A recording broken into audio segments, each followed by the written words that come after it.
cette chose-là, vraiment, c'est quelque chose qui t'empêchera de pouvoir progresser, peu importe ce que tu fais. Tout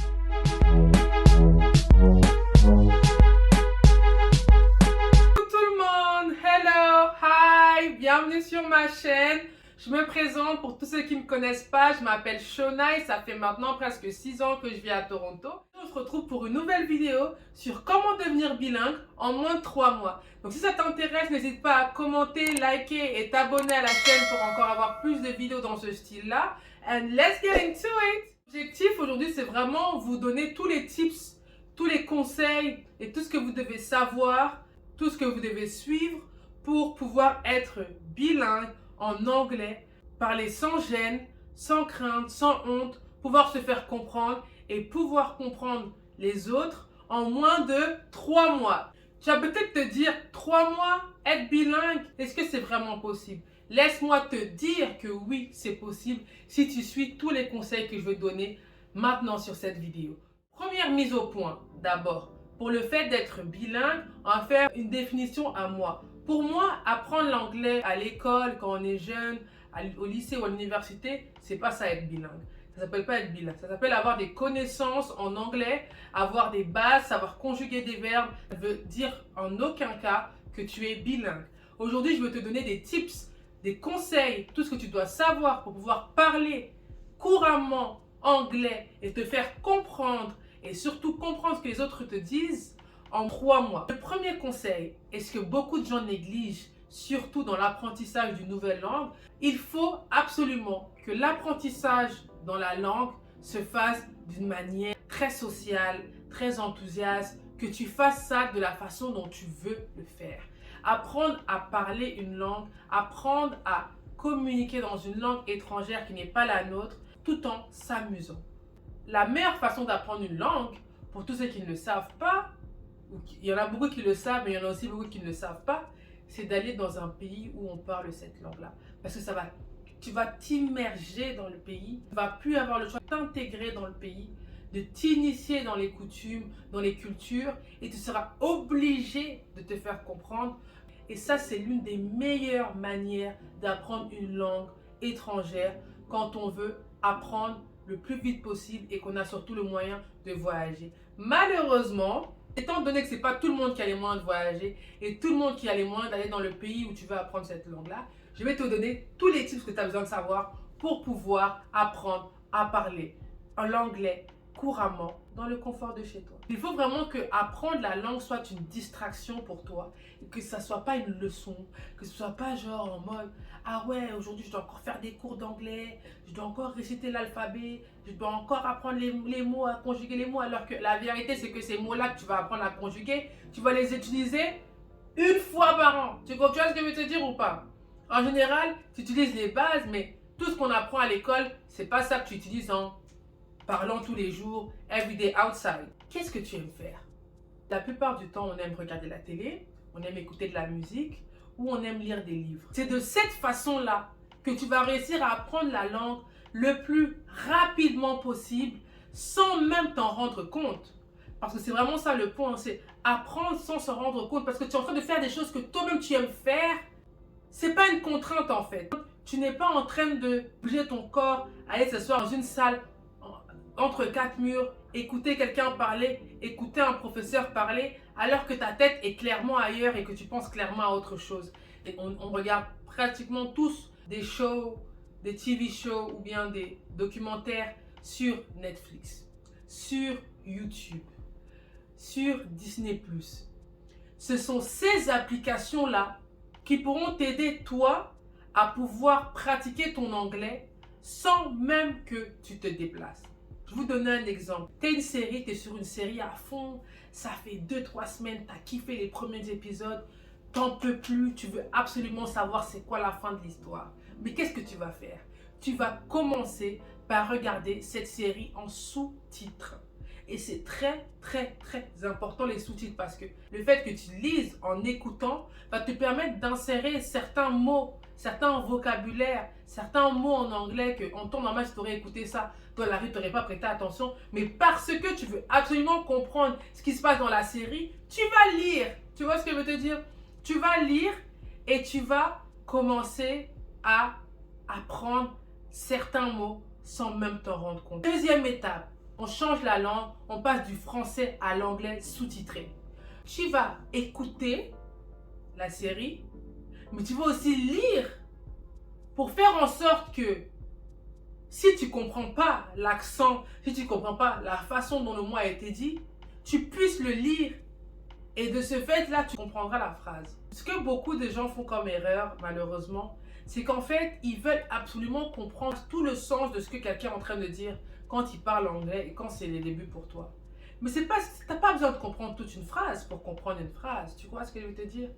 Il suffit d'assimiler certains mots et une fois que tu auras assimilé ces mots-là, le fait de voir aussi la scène va te permettre de comprendre ce qui est en train de se passer. Tu comprends? C'est ce que tu vois ce que je veux te dire. C'est l'une des premières choses à faire quand on débute dans l'apprentissage d'une langue. Regarder des shows qu'on aime, écouter la musique de notre chanteur préféré.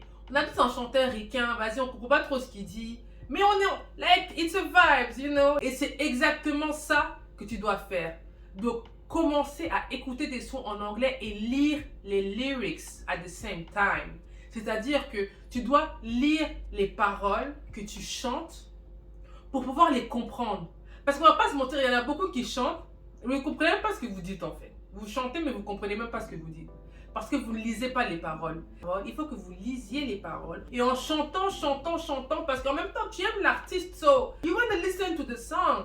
Ça va vraiment te permettre de gagner en vocabulaire tout en aimant le son que tu es en train d'écouter en fait. Step by step, on commence avec les sous-titres, on switch avec l'audio, et à la fin, on enlève les sous-titres.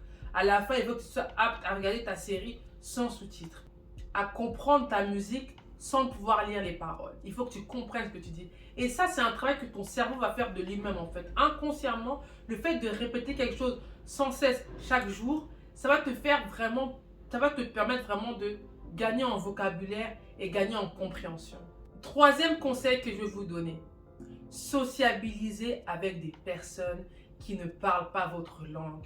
Sociabiliser avec des personnes qui ne parlent que anglais.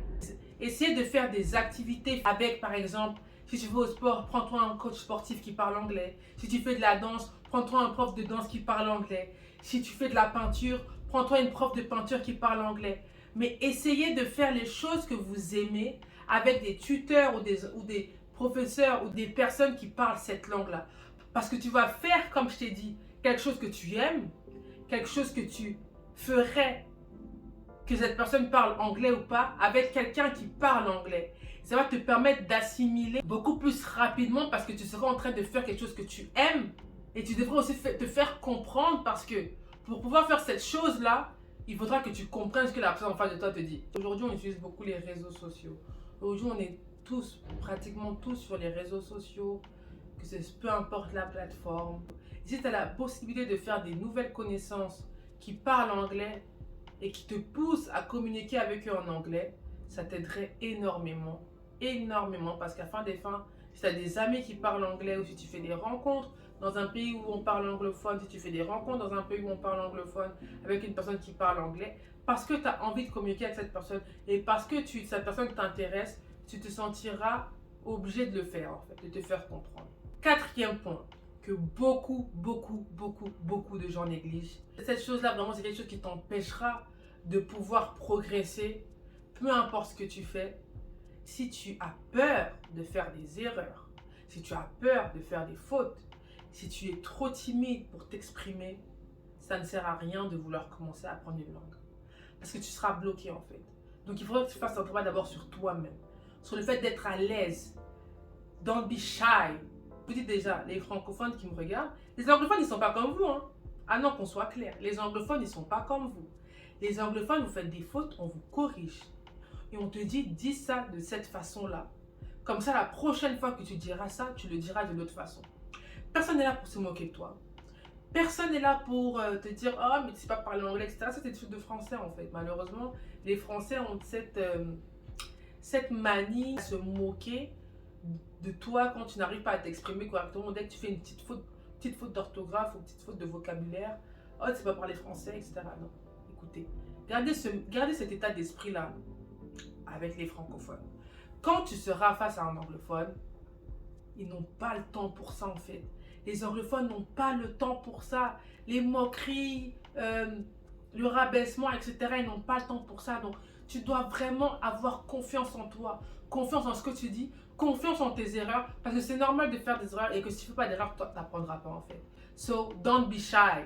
Don't be shy. Même si tu ne sais pas dire toute la phrase que tu veux dire, dis ce que tu sais et on te corrigera. Et le lendemain, tu ne diras plus cette même phrase. Et même si tu refais cette erreur le lendemain, le jour d'après, tu changeras. Ou bien le jour d'après, mais ça finira toujours par venir. Aujourd'hui, à l'heure où je vous parle, je suis francophone. J'ai toujours grandi dans une famille francophone, 100% francophone. Et pour autant, je fais toujours des fois des fautes de français, de vocabulaire.